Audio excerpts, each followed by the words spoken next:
the teachers being willing to make concessions, but what's happened here, and I have to admit, even in my view, being a conservative-minded person that I am, it's disproportionate and it's unfair, the burden that's being placed upon the support staff. They're being fed to the lions.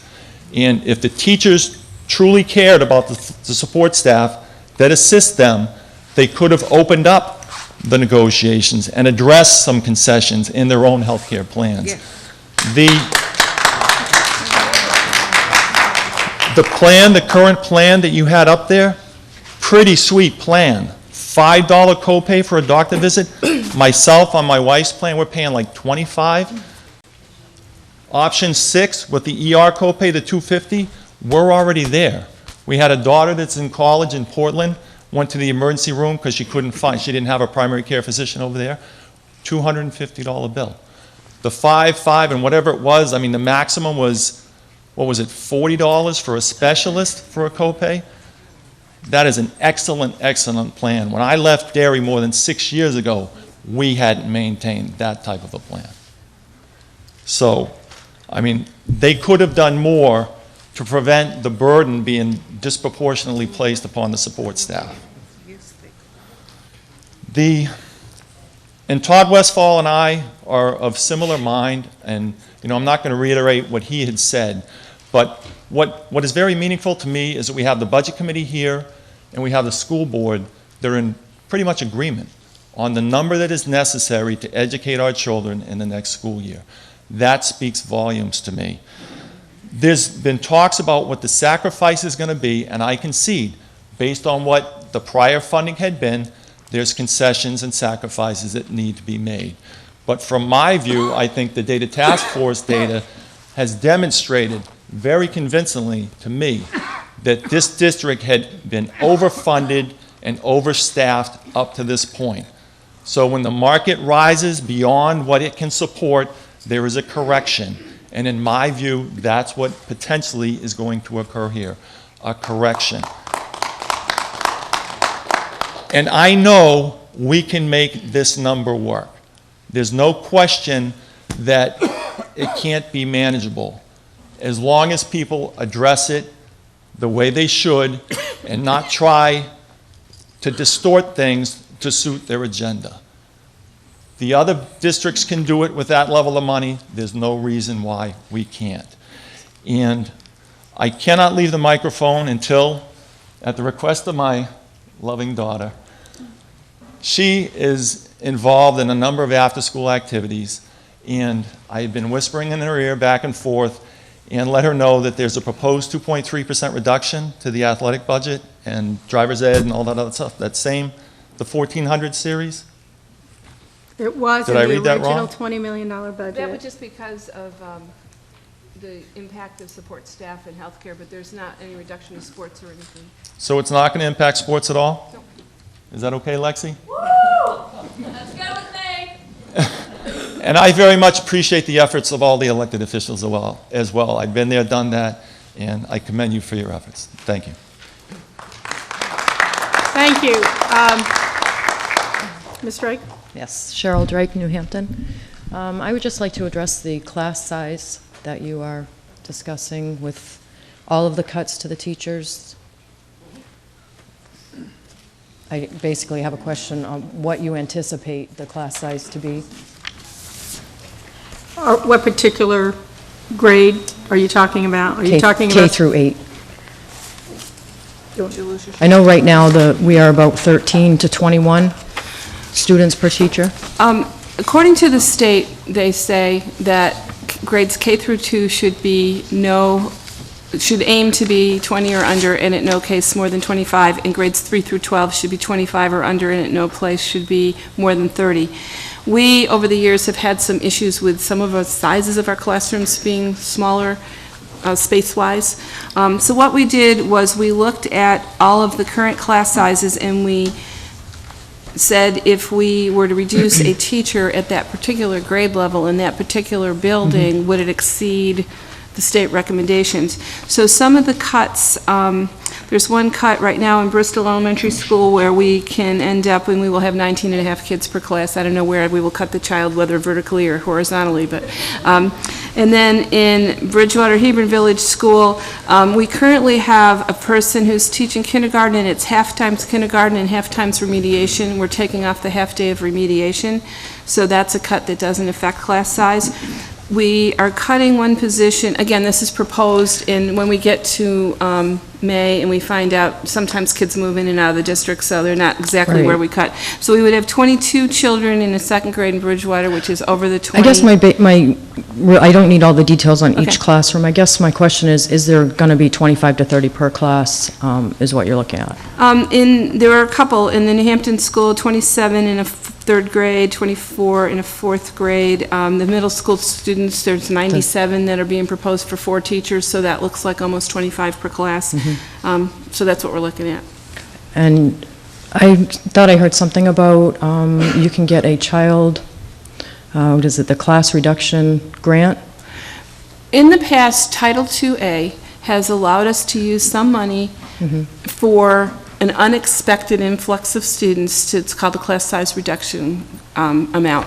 That has been decreased over the years, and by law, we cannot, as a district, use that same money more than 3 years in a row, because they say if you had a bubble and you needed an extra second grade class in a particular school, well, by now, you realize that bubble's not going away, and it's the district's responsibility to add a teacher to do that.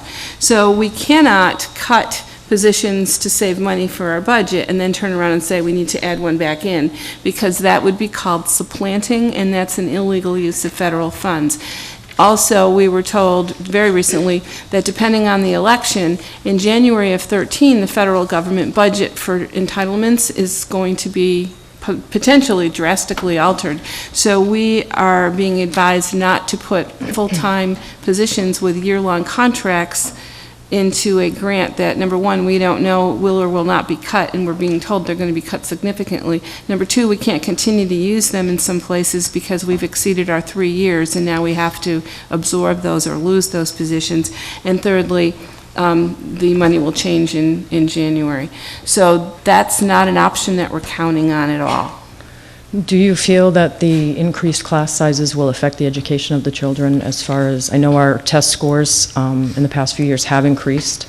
It seems like some of them, we are schools in need of improvement, and it seems like there's been a lot of you working together to bring the test scores up, adding larger classes like the third grade for next year in New Hampton, 27 students. At the end of the Do day, you think that there'll be a little bit more discipline problems and some effects on their education and testing? there's always more challenges with larger class sizes. At the end of the day, we are going to do the very best we can with what resources we are given. So we'll see what happens with the class sizes.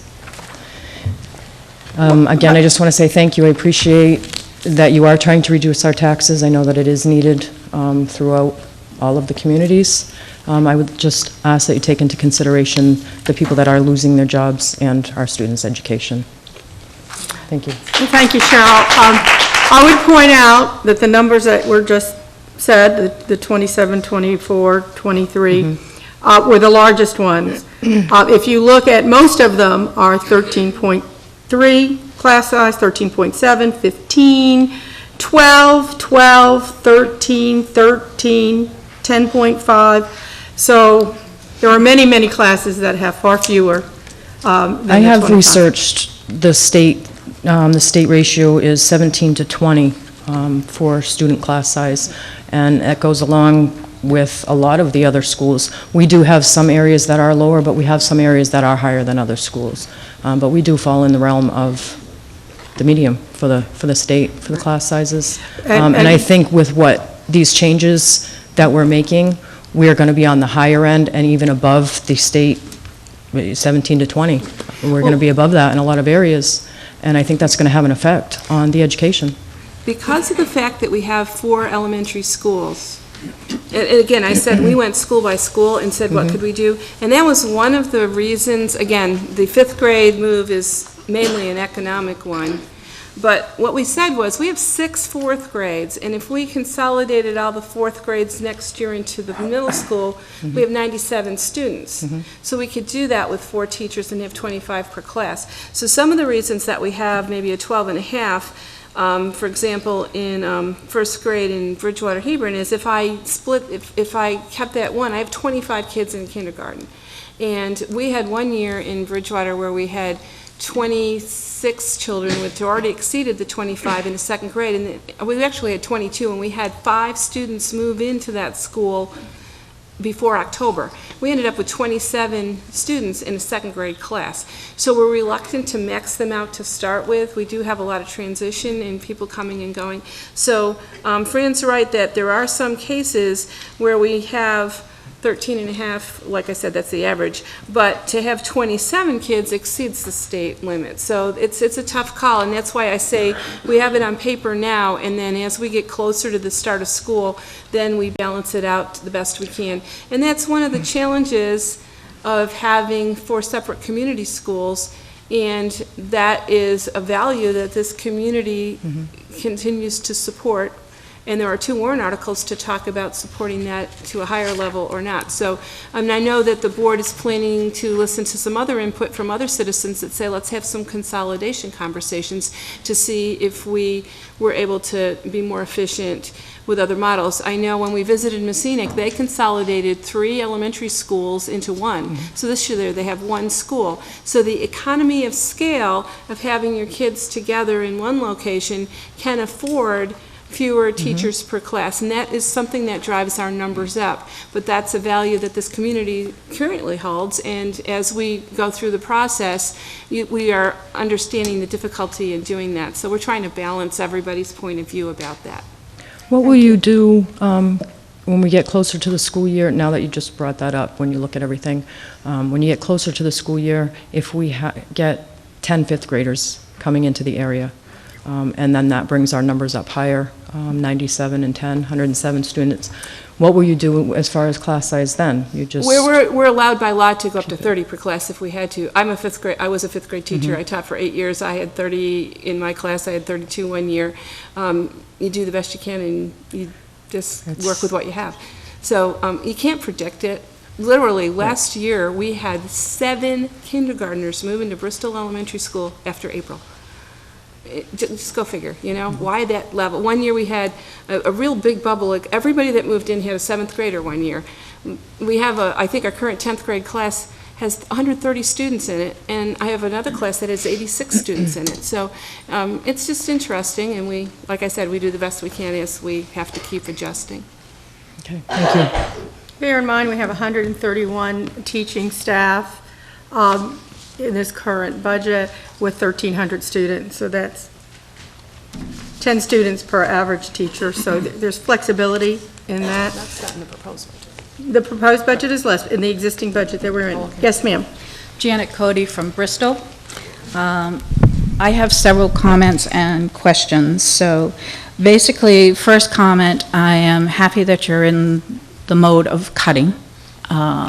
Being a taxpayer in Bristol, a lot of us got a shock when we got our tax bills this past month, and I am currently unemployed, have been for a year. I am paying COBRA over $1,500 a month right now to have my health benefit, to have less than what you all have in your Section 6 up there. So I can understand what the cost of health is.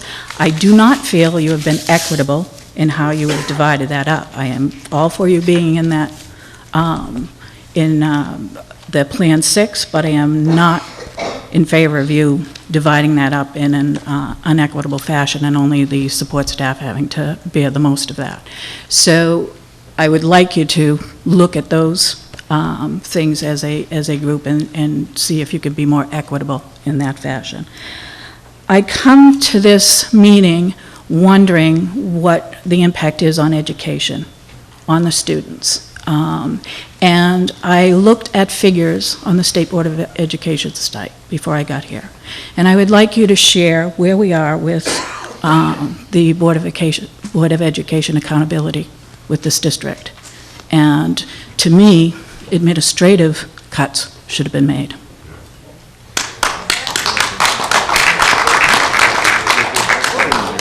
Seeing no further people that are, like that answer for where we are with accountability. as we all know, we have several schools that are school in need of improvement. In looking at the kneecap scores, they are improving. In looking at the data task force, there are a number of schools that pay significantly less per student, but yet have had superior results to ours as far as student performance. Money isn't necessarily the answer, in my opinion, and again, I think it's important that we do this particular correction. I hate to keep you sitting there, Sharon. Let me, Well, I'll quickly say, my respected selectman, Sinclair from Groton, said almost exactly what I wanted to say about the unfairness. It distresses me that the support staff is taking the hit, and I wanted to point out that what he said too, that the teachers could have opened negotiations and gone for less of health care. And now, the only way that we can get at decreasing their health care is to decrease some of the teachers. So they're hurting themselves, I do believe. thank you. Yes, ma'am. Cindy Osler from New Hampton. A few comments and a question. In the teacher's contract, under the clause for health insurance, is there language that allows the board to look at comparable insurance as long as benefits are equal but cost less? By mutual agreement. Then I suggest that you look other than at local government, at Matthew Thornton, and might consider looking at school care and their benefits that they might have, that they have. We have done that. We did a fairly exhaustive review and competitive bidding for alternate plans 2 years ago. School care represented a 25% cost increase over the existing plan. United Healthcare initially said they were going to bid, and then at about a month before we were concluding the project said, nope, we're not even going to give you a quote.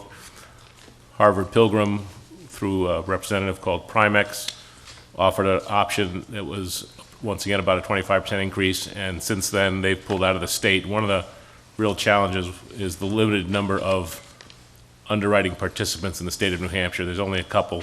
School care, which offers the Aetna product, is really the only other viable option, and it was more expensive for the same level of benefit. To correct you, school care is under Cigna. Signal, pardon me. Yes, You're I correct. have school care under Cigna, and the benefits and Laconia School District went away from local government because of the cost of increase versus school care Yeah. and their cost. It's not always, the cost isn't the same for every district. I understand, By plan. but- It varies wildly by the people that they're going to cover, and they do test that before they're going to give you a quote. And as I said before, 2 years ago, we went through a fairly exhaustive study, and the school care costs were for our district, what was quoted, represented a 25% increase over what we were currently paying. My concern only is that if you can provide the same for less money, that possibly it could be balanced out a little more equitably with the cost of healthcare. And the other comment I have is that I appreciate the hard work that both the school board and the budget committee has done in preparing this budget. I know how difficult preparing a school budget is, and I appreciate your hard work and your time. Thank you, ma'am. Yes, sir. Steve Spafford out of Groton. I'd like to ask a question. Is the press here tonight? Yes. There is? Is Marsha Morris here? Marsha Morris? No?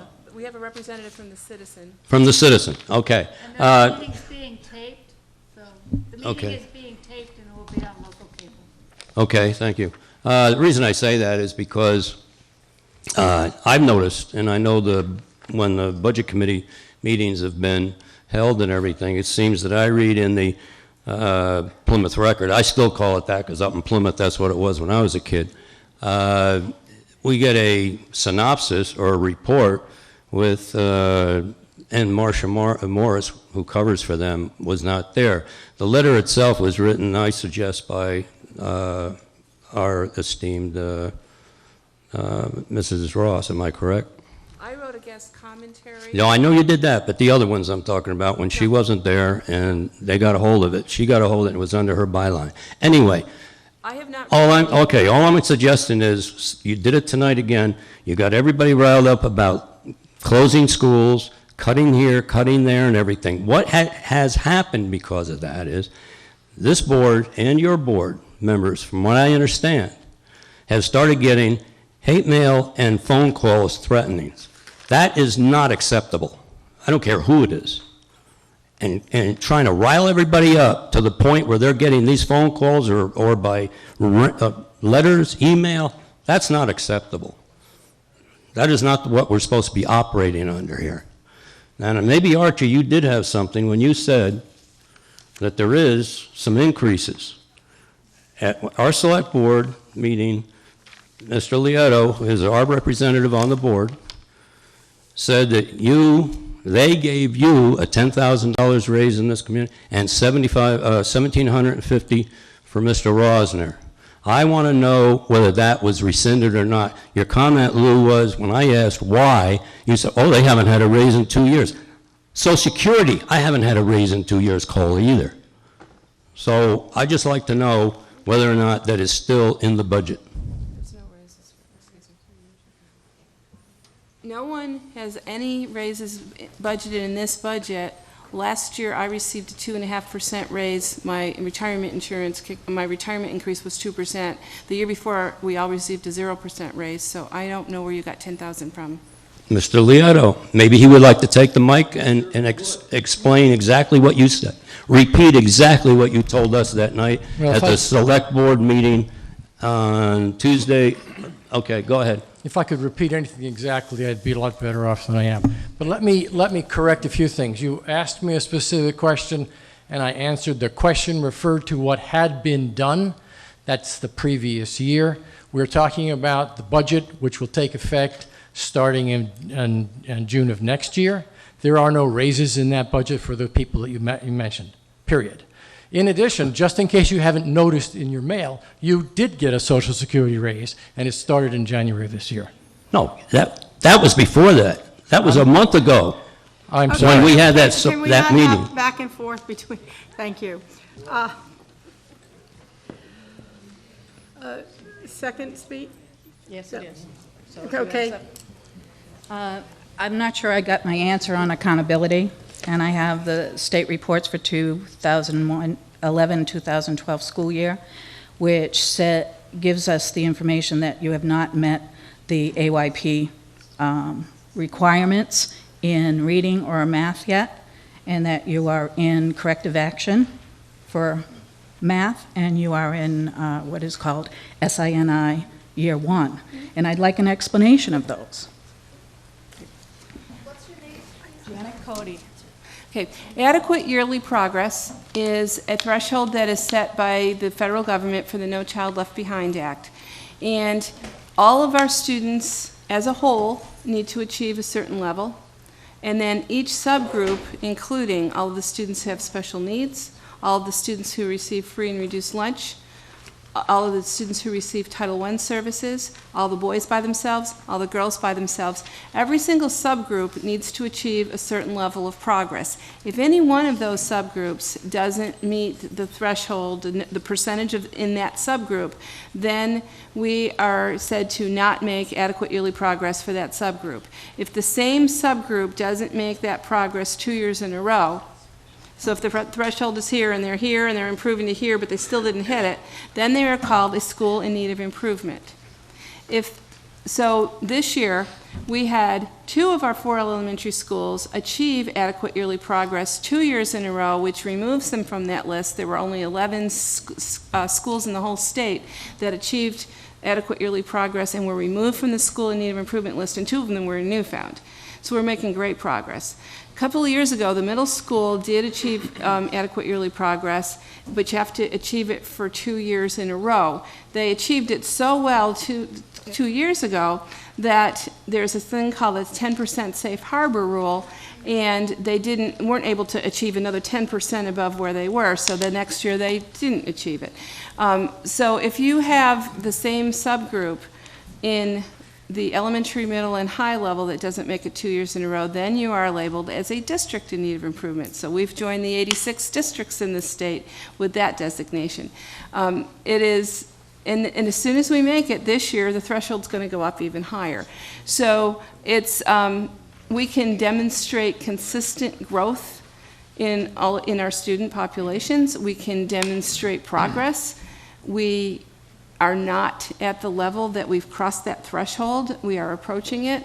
So the accountability formula by the state of government on that one particular test does label us as a district in need of improvement. Corrective action says if you haven't made, if you're a school in need of improvement for the 3rd year, then you have corrective action. And so what we are doing with that is we've brought in outside consultants to take a look at our programs, to take a look at how we are teaching. We are bringing in experts to teach all of our teachers how to do remedial reading tutoring, which in the past we would have relegated to maybe just the special ed teachers or just our Title I tutors. So we are bringing in outside consultants that are paid through federal dollars in order to help us achieve that. So does that answer your question more thoroughly? It does. Yeah. Can you address what you're doing for math? Yes. In addition to the reading issue, we are we're working with the consultants to realign our math curriculum. What happens is we have so many standards that we need to teach, and if we tell all the teachers, cover all these standards, each teacher will do the best to get through the curriculum as well they can. Well, if one gets through certain levels and the other one gets through other levels, we are now coming together to develop what is called power standard.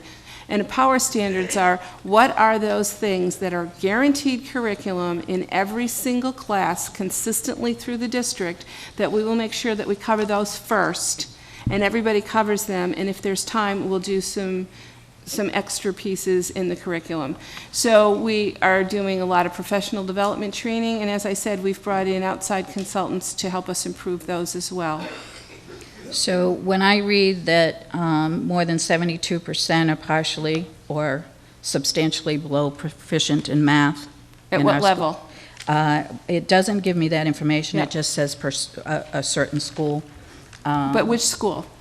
It doesn't give me that. Okay, so at the high school level, the state average is very low in math. The people who worked on developing the kneecap test set a very high standard, and we are at about the mean.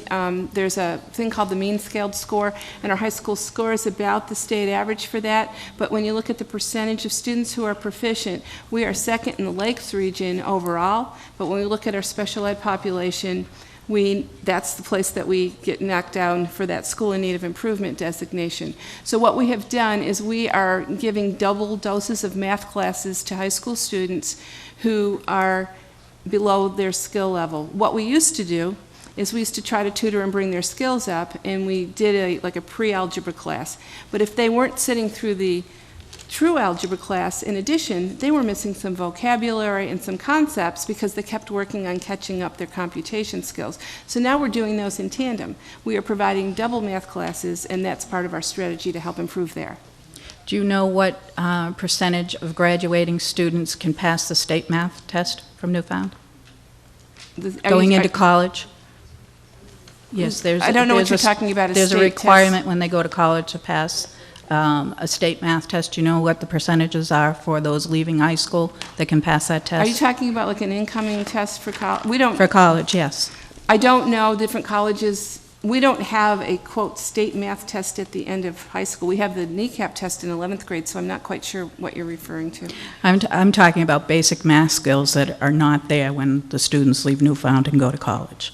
So I don't know that answer. So I think Yeah. when you say you're giving them a pre-algebra when they're not proficient in math, really scares me. No, I'm talking because about ninth graders. I know you're talking about ninth graders, but if they're not proficient in math, I'm worried about what the policies are here. Yeah, so are we, and that's So why we're this, trying to. to me, is an administrative thing, not a support staff thing or a teacher thing.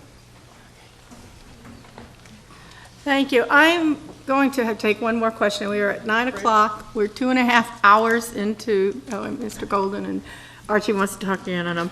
And we still have to have a school board meeting and the budget committee continuing with the meeting. So please be brief. I'll do the three of you, but please be very brief.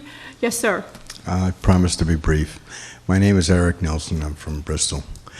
I have a question for the Board of Education, and I was just wondering, correct me if I'm wrong, I just want a clarification on this. Don't you have 4 guidance counselors in your high school? 3.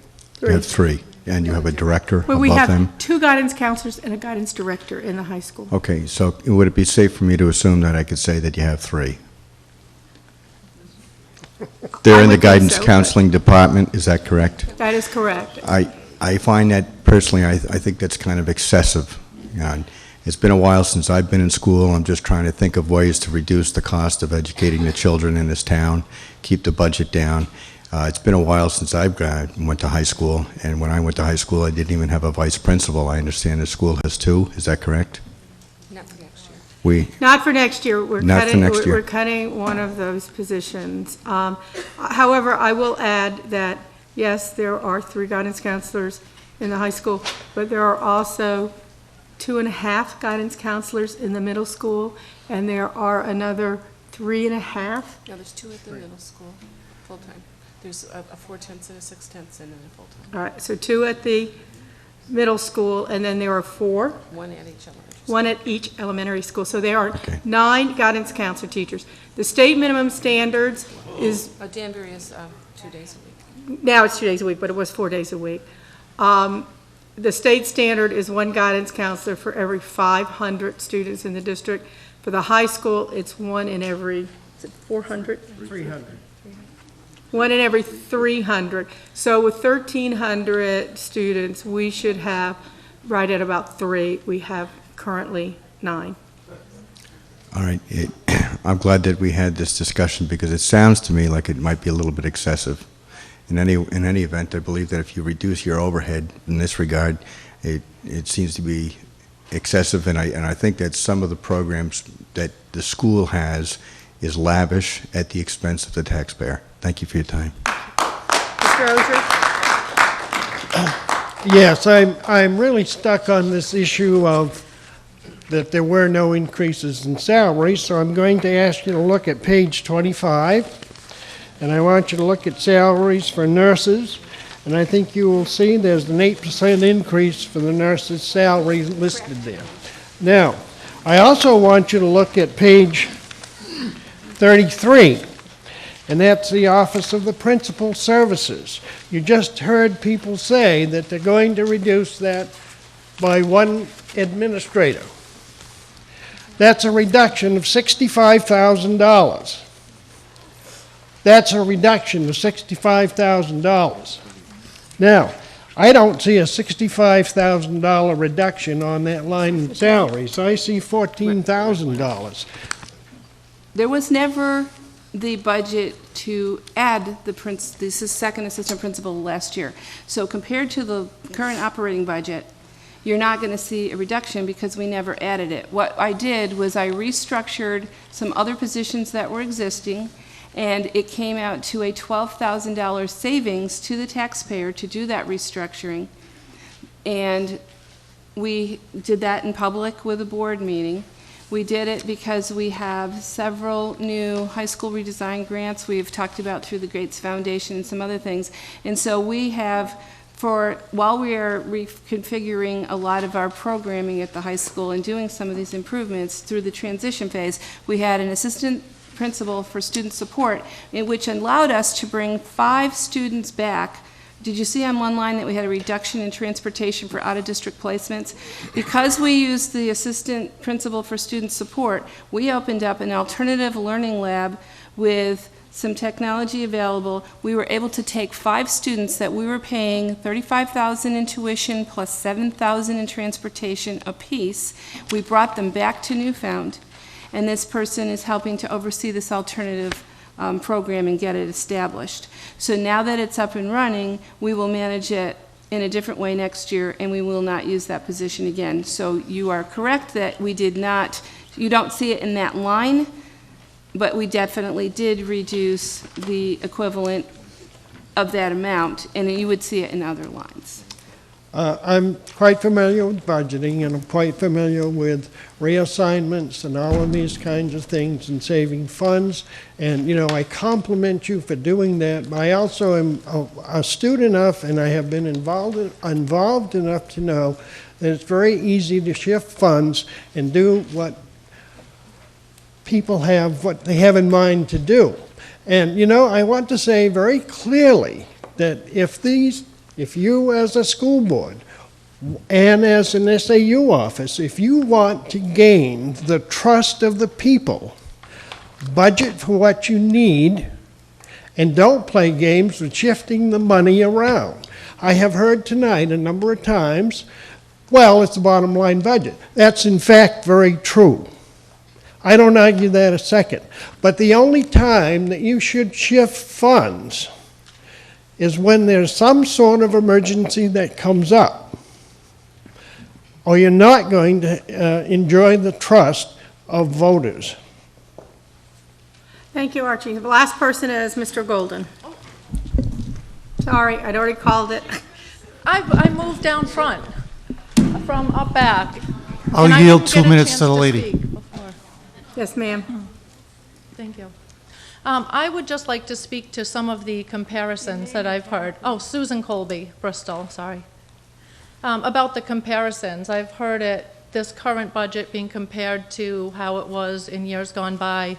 And I don't think that's exactly fair because times are changed. You know, I graduated from here 25 years ago at what's now the middle school, and a lot of the houses that my friends used to live in are now apartments, full of undereducated, underemployed people who don't take ownership in their kids' education.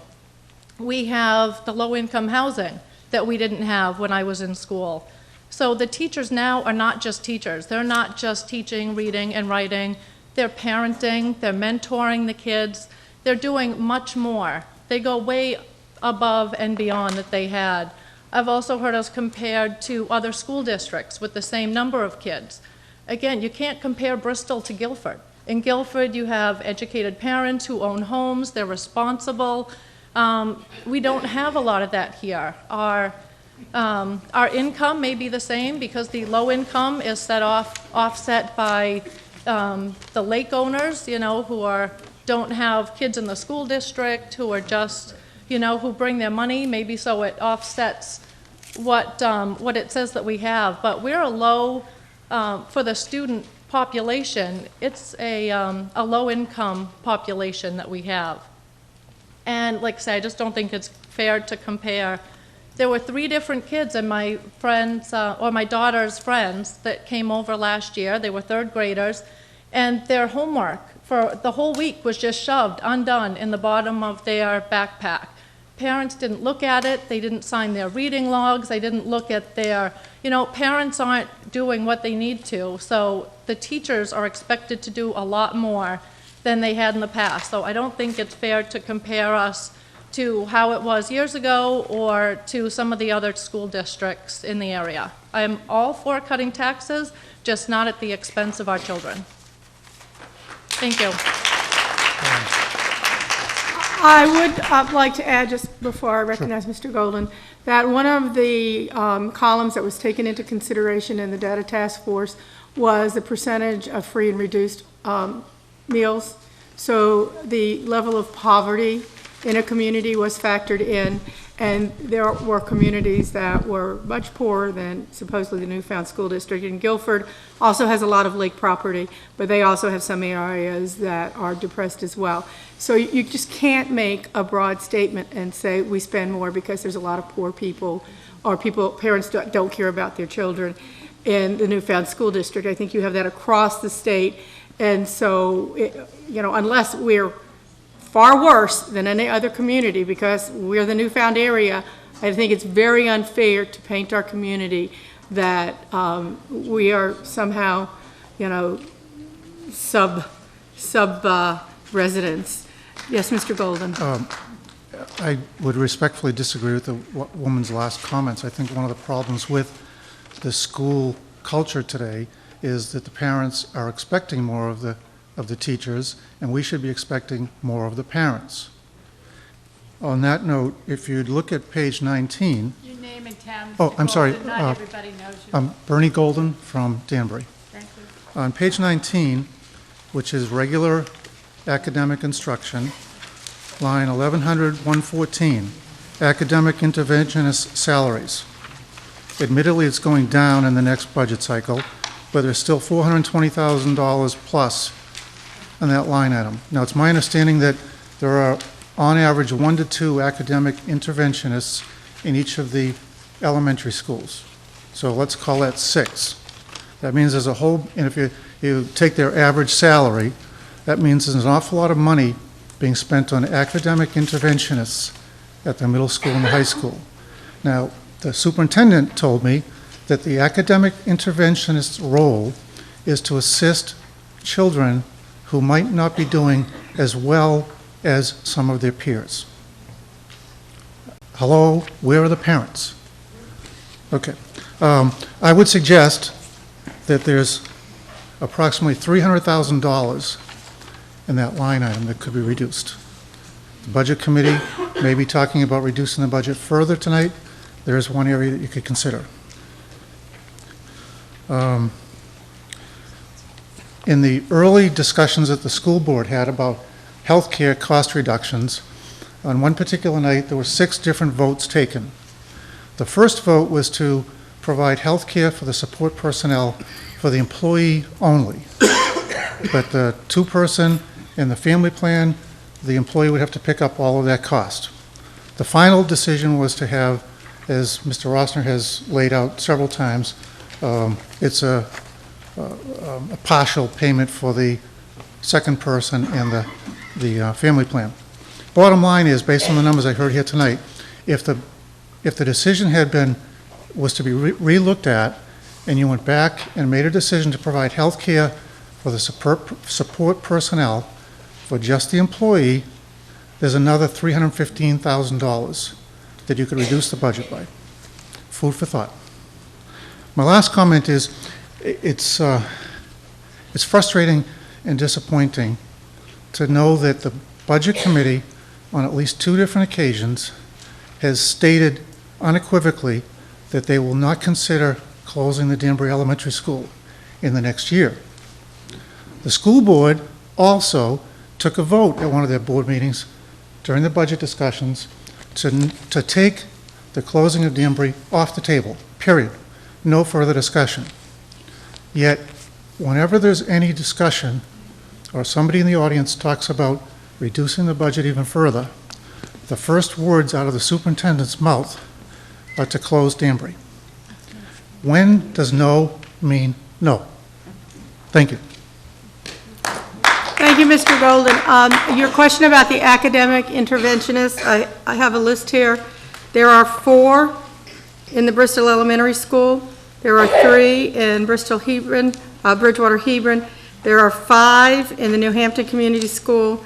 There's 1 in the Danbury Elementary School, and there are 2 at the Newfound Memorial Middle School. Possibly a couple of them would be elementary level.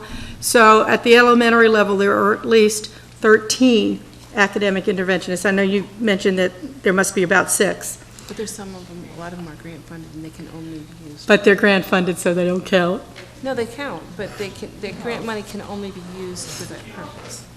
Okay. I'll just respond by saying, every time I hear about the support staff and the teacher's aides, I get a different definition of what they are, what they do, how many there are, and where they are.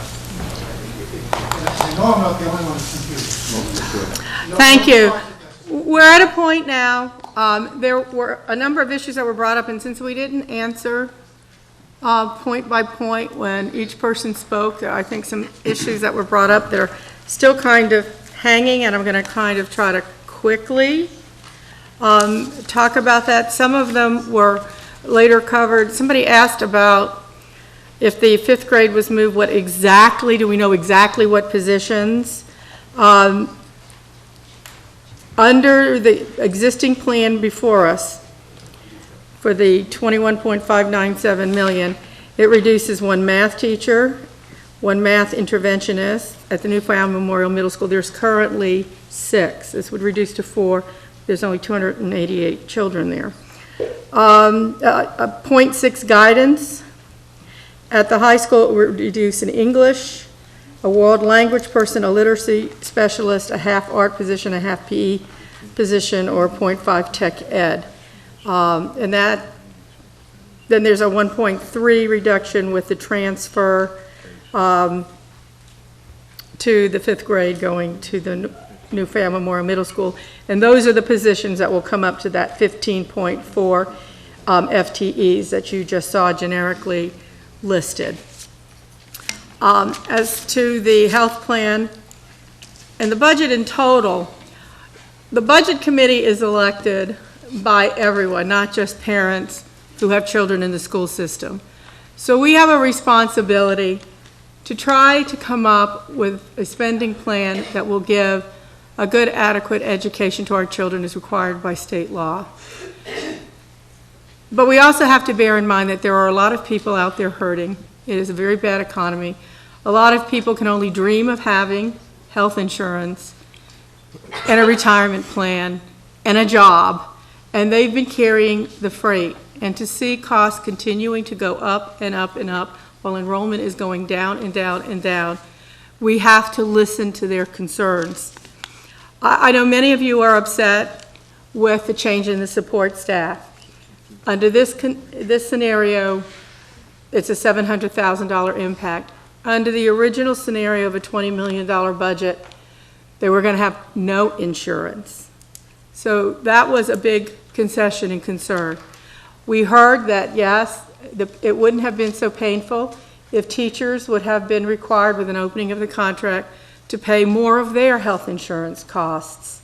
So the support staff is bearing the entire burden. Some of you think that's unfair, but it's the reality of it. I would suggest that if that contract had been opened, that contract would have included a strong negotiation to take some of the cost of the health care out from teacher salaries. And while the Category 6 sounds extreme, in trying to figure out a path and where we should go, I like to look at what other people face. In the real world, very few companies pay health insurance for part-time employees, and we were doing it. Very few companies pay the plans that both the support staff and the union staffs are currently in. You know, myself, my husband retired from the most profitable corporation in the world. We pay $400 a month. We pay a $20 doctor's visit. We pay $30 to see a specialist. We pay a $3,000 per person out of pocket before they kick in. We pay 20% of every visit after we pay the $20 copay, and on prescriptions we pay 25% of the generic, 45% if it's not in the plan for a name brand. So the real world does not have the luxury of this, and while it seems draconian for us to be doing these things, it is necessary to address the concerns of taxpayers. You know, the SAU has made recommendations to get to the 20 million and to get to the number that we're at. That's their job. They probably don't enjoy doing it. The school board, I think, was very realistic coming up with the 21.597, and the vote of the budget committee was to agree with that. My understanding from the budget committee is that when this meeting ends, they plan to revote, and that the plan is to go to 20 million. It's an open meeting. You're welcome to stay. We will not take public input on that part of it. And so I believe our job here is done tonight, other than continuing in public. So do I hear a motion to adjourn? Make a motion. The motion, do I have a second? It has been moved and seconded that we adjourn. All those in favor? The Budget Committee is adjourned.